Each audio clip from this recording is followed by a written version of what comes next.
सम्पूर्णलाई नमस्कार। हामी श्रम रोजगार तथा सामाजिक सुरक्षा मन्त्रालयको निर्देशनअनुसार श्रम संसारमा दर्ता गर्नुपर्ने संस्थाहरूमध्ये परेका छौँ। त्यसको लागि हामीले गुगल ब्राउजरमा गएर श्रम संसार gov.np लगइन गर्नुपर्ने हुन्छ।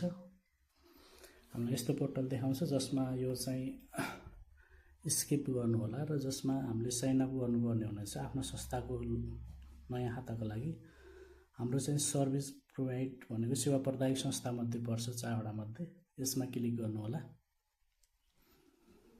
यसमा कन्टिन्यू गरिसकेपछि यस्तो किसिमको फाइल खुल्छ जसमा 4वटा अप्सनहरु हुन्छन्। यसमा हामीले मागेको अनुसारको फर्म भर्नुपर्ने हुन्छ। आफ्नो संस्थाको इमेल, फोन नम्बर, प्यान नम्बरदेखि लिएर अन्य इन्फर्मेसन राख्नुपर्ने हुनेछ र कन्टिन्यू गर्नु होला। यसमा कन्टिन्यू गरिसकेपछि तपाईहरुलाई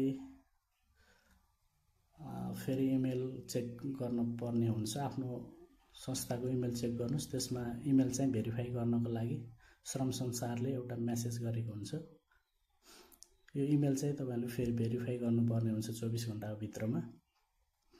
इमेल भेरिफाई भइसकेपछि तपाईको अकाउन्ट चाहिँ एप्रुभ हुनेछ र फेरि श्रम संसारको वेबसाइटमा गएर तपाईले चाहिँ लगइन गर्न सक्नुहुनेछ आफ्नो संस्थाको, जसमा यो ड्याशबोर्ड देखाउँछ। यसमा जानुस् र अब चाहिँ लगइनमा जानुस् तपाईको संस्थाको आइडी लगइनको लागि। अनि अघिको इमेल आफ्नो संस्थाको मेल र पासवर्ड लागेर लगइन गर्न सक्नुहुनेछ। यस्तै गरी श्रम संसारमा आबद्ध हुन तपाईको संस्थालाई सहज हुनेछ।